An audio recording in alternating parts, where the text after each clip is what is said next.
So napakalawit guys, kahit anong i-type natin dito, hindi na siya naglalag. So type natin ng mabilis, yan, kung makikita nyo. Diba, JJ, yan. Kung makikita nyo, napakabilis ng response time. So napakalaking tulong to guys, para mawala yung lag sa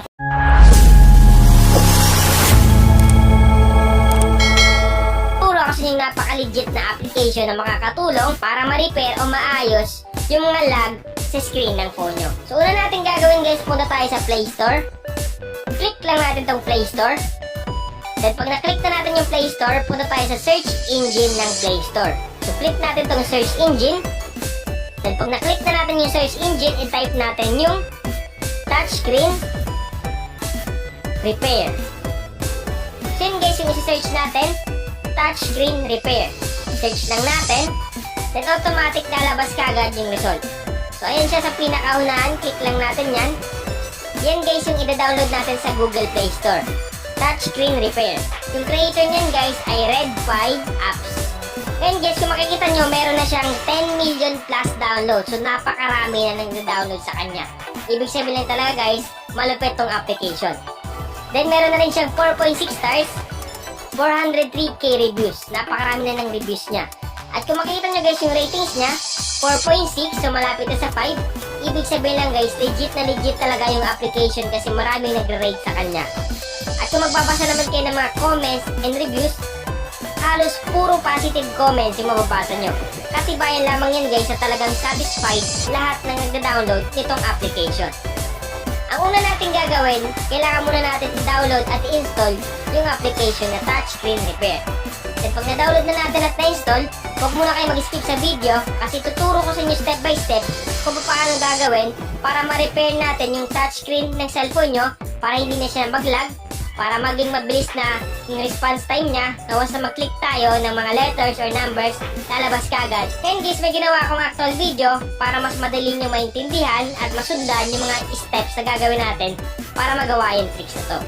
So panoorin nyo to. So yun guys, ituturo ko sa inyo kung paano gamitin itong application na touchscreen repair. So halimbawa na-download yun at na-install yung application, click nyo lang. So ito yun, touchscreen repair, click lang natin. Then wait natin mag-open. So unang click natin ng application, ito yung makikita natin. Nakalagay dito, how it works. The app takes response times from 4 parts of your touchscreen. 3 such samples are taken for better accuracy. Using these values, the app applies a uniform response time throughout your touchscreen to give you a smoother user experience. So guys, napakalapit itong application. Masasundin natin yung mga step na gagawin. Kasi gagawin niyang smooth talaga yung experience ng pag-touch sa screen ng phone mo. Sabi dito, for best result, make a single quick tap. So dapat, single quick tap yung gagawin natin. Isang beses lang tayo mag-tap. Then sabi dito, don't make a long press. So wag tayo magla-long press. Kunyari nag-tap tayo, alisin kagad natin. Wag natin nila-long press. Then sunod, don't drag your finger. Wag natin nida-drag yung finger natin para maging smooth yung performance sa screen ng phone natin. Then sunod, restart your device after the process is finished. So halimbawa, tapos na tayo sa step by step na process, i-restart natin yung phone natin para gumana yung tricks na to. Click natin yung okay guys. Then dito tayo mapupunta. So guys, may apat dyan na parang box. 1, 2, 3, 4. Ang gagawin natin, click start. Click lang natin yung start. Then nakalagay dito, tap on the green area. Make a quick single tap. Don't make a long press. Don't drag your finger. So malinaw na malinaw yung instruction. I-tap natin yung kulay green. Dito, yan. I-tap natin yan ng mabilis. Make a quick single tap. Don't make a long press. So sundin natin kung ano yung sinasabi dito. Click muna natin yung okay. Then i-tap natin to. Mabilisan lang guys ha. Click natin yung tap. Automatic.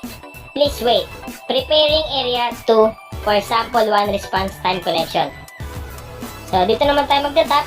Tandaan natin guys, dapat mabilis lang yung pag-tap natin. Tap natin. Then please wait ulit. Tap ulit natin. So dapat mabilis guys ha.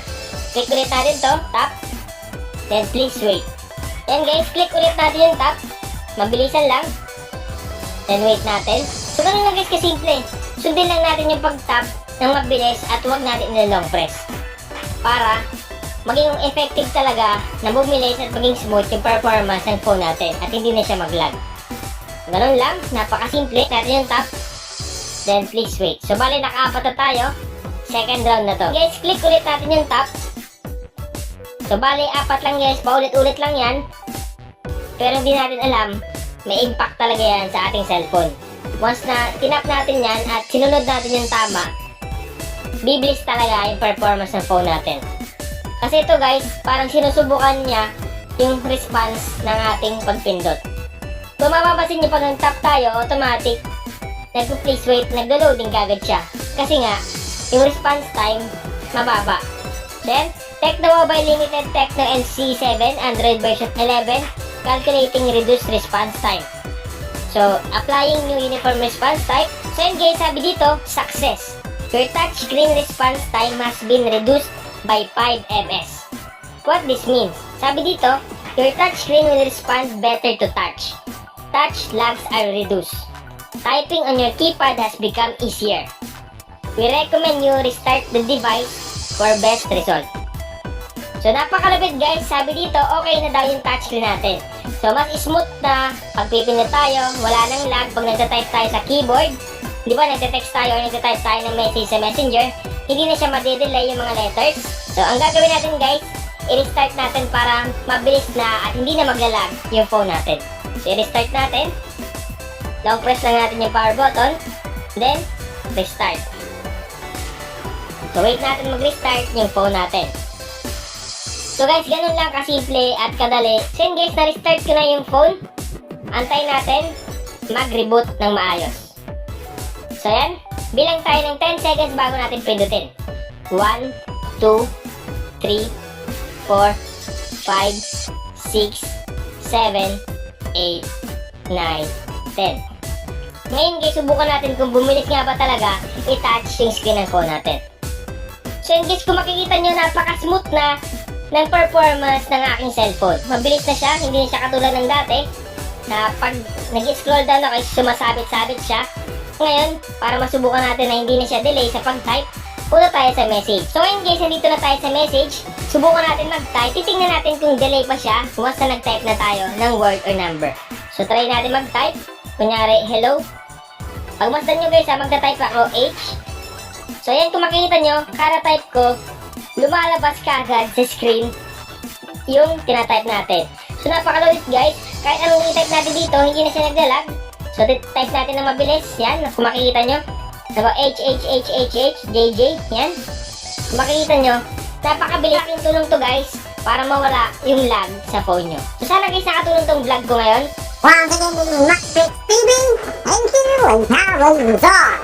Kung nakatulong ang video na ito sa iyo, please subscribe and click ang notification bell para updated ka sa ating mga bagong tutorial.